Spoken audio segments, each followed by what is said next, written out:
నమస్కారం. ఉంటాను. ఏంట్రా వీడు మనల్ని ఎదవలు చేసి వెళ్ళిపోయాడు. కాదు, ఎదవల్లాగా కూర్చొని తింటున్నాం అన్నాడు.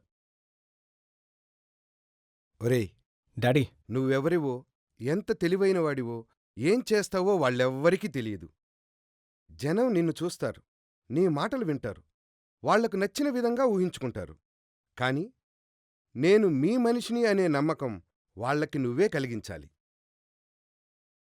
అదేరా, ప్రజలకి ఎంతో కొంత నమ్మకాన్ని మనమే కలిగించాలి. అంతా ప్రజల తప్పే అంటే ఎలా చెప్పు? ప్రజలకు నచ్చిందే చెప్పాలి. కాని నిజం చెప్తే ప్రజలకి నచ్చదు. డబ్బిస్తాం, టీవీలిస్తాం, చీరలిస్తామంటే నచ్చుతుంది. నువ్వేమో పనిస్తానంటున్నావు. అసలు వాళ్ళకి పని చేయడమే ఇష్టం ఉండదు కదరా.